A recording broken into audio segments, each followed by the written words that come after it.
अस्सलाम वालेकुम की हाल जे तुसी बिल्कुल ठीक होवोगे तो अलहमदुलिल्लाह मैं भी बिल्कुल ठीक हाँ। मैं अज आया बाहर फसलों में। मैं क्या थानू फसलों का व्यू चेक करा दीए। मौसम भी बहुत प्यारा है, देखो जी बनया होया मौसम बहुत प्यारा बनया होया। ए मक्की जिन्हों पिंडा थावां विच मकई कहंदे ने, जिहदे नाल छलियां लगदियां ने। ए नाल कणक, ए खाड़ा आ गया जिथों पानी लाईदा। तुहानू इन्हां दी मुकम्मल इन्फॉर्मेशन देना मैं। गंदम आ गई, गंदम ये जेडे गंदम दे सीड्स ने ना, इन्हां दा सीड यानी इन्हां दा जेड़ा बी है, जदों इन्हां नू गड्ढन दा टाइम आंदा है ना, हुकूमत उहदा रेट बहुत ज़्यादा कर दिंदी है, हाई रेट कर दिंदी है।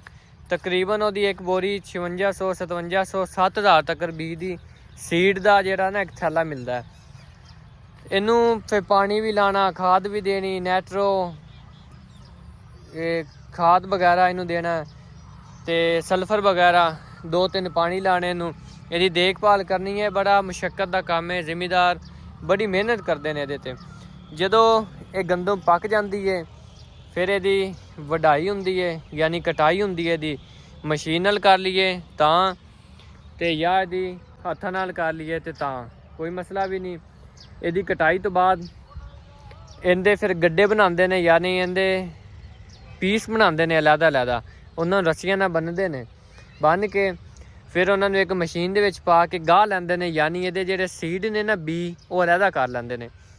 इस तरह गंदम तैयार होंदी है तो फिर इस तरह मंडियां विच, बाज़ारां विच, घरां तक, चक्कियां तक गंदम पहुँचदी। फिर इहदा आटा बनाते हैं, आटा फिर अपने घरां तक पैकिंग नाल या देसी चक्कियां तो मिल जाता है। फिर उहदी आपां रोटी बना के खाने जी, गंदम की रोटी तैयार होंदी।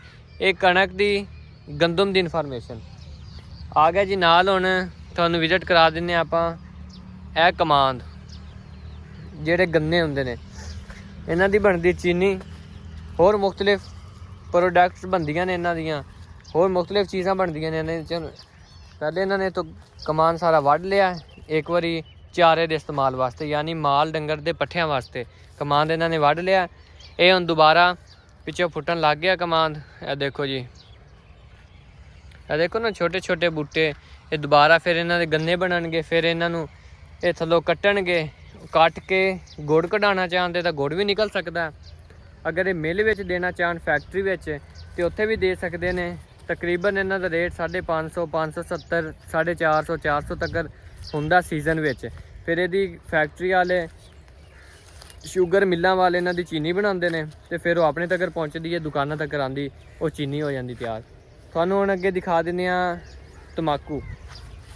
ओ देखो तम्बाकू कड्ढिया होया, मैं जा रहा तम्बाकू वाले। ए खाड़ा जिथों पानी वगैरह लाते हैं। ए आ गई तम्बाकू की फसल, जेड़ा सिगटां विच ते पिंडां थावां विच बजुर्ग हुक्का पींदे ने ना, ये उत्थे तम्बाकू इस्तेमाल हुंदा। देख लो ए हुण तम्बाकू कड्ढिया होया, ए तम्बाकू दे बूटे ने। इनू एक बारी चौकी भी हो गई है तो पानी भी ला लिया। देखो इनू हुण 2-3 हफ्तियां के बाद दोबारा चौकी होएगी, खाद देणगे। इहदी बहुत केयर करनी पैंदी तम्बाकू की।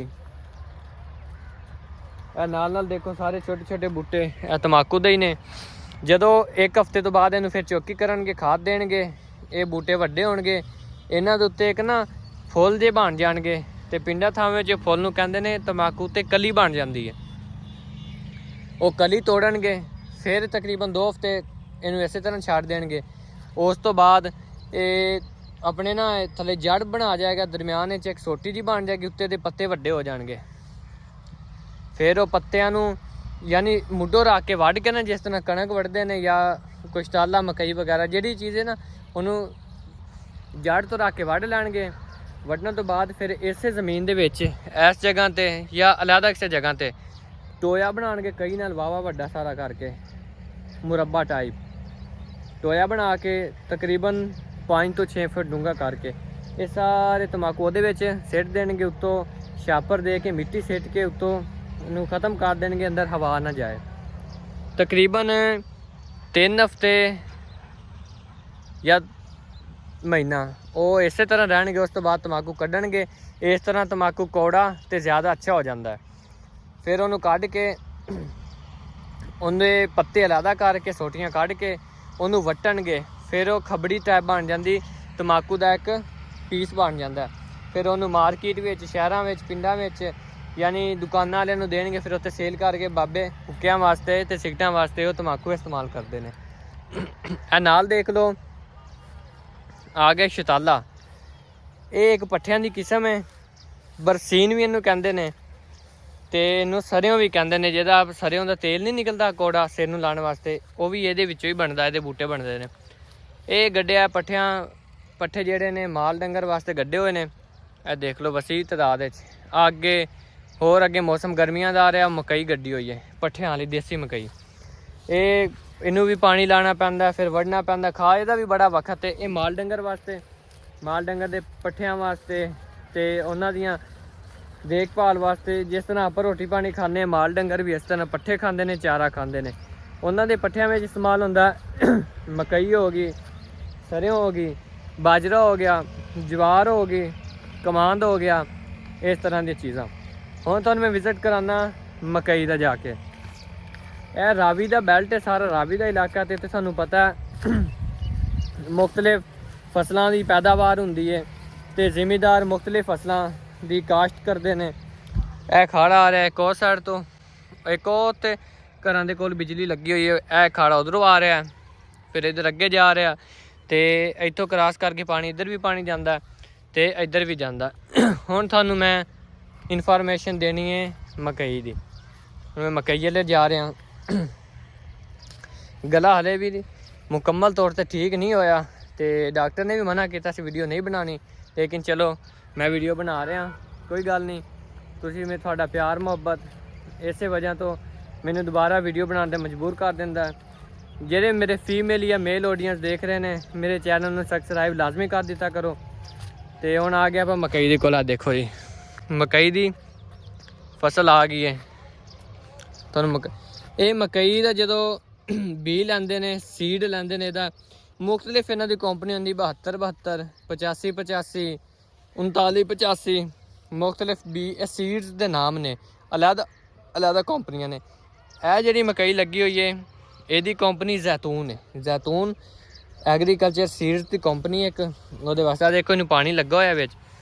ਇਹ ਮਕਈ ਨੂੰ 1 ਮਹੀਨਾ ਹੋ ਗਿਆ ਲਾਈ ਨੂੰ। ਜਦੋਂ ਇਹ ਏਡੀ ਹੁੰਦੀ, ਫਿਰ ਇਹਨੂੰ ਪੈਂਦੇ ਦਾਣੇਦਾਰ, ਯਾਨੀ ਜਿਹੜੀ ਇਹ ਜਗ੍ਹਾ ਨਹੀਂ ਮਕਈ ਦੀ, ਇਹ ਉਤਲੀ ਜਗ੍ਹਾ ਹੁੰਦੀ, ਇਹ ਵਾਲੀ ਯਾਨੀ ਨੁੱਕਰ ਵਾਲੀ, ਇਹ ਉਹਦੇ ਟੌਪ 'ਤੇ ਉੱਥੋਂ ਵਿੱਚ ਜ਼ਹਿਰ ਦਾ ਇੱਕ ਦਾਣਾ ਸਿੱਟਦੇ ਨੇ, ਦਾਣੇਦਾਰ ਉਹਨੂੰ ਕਹਿੰਦੇ ਨੇ। ਮੁਖਤਲਿਫ ਕੰਪਨੀਆਂ ਦੀ ਹੁੰਦੀ ਹੈ। ਉਹ ਪਾ ਕੇ ਉਹਦੇ ਨਾਲ ਫਿਰ ਯਾਨੀ ਇਹਦੇ ਥੱਲੇ ਮੁੱਢ ਨੂੰ, ਇਸ ਪੌਦੇ ਨੂੰ ਕੀੜਾ ਨਹੀਂ ਲੱਗਦਾ, ਇਹ ਆਪਣੀ ਪਾਇਆ ਤਕਮੀਲ ਤੱਕ ਆਸਾਨੀ ਨਾਲ ਪਹੁੰਚ ਜਾਂਦਾ ਅਤੇ ਕੋਈ ਖਰਾਬੀ ਨਹੀਂ ਵਿੱਚ ਹੁੰਦੀ।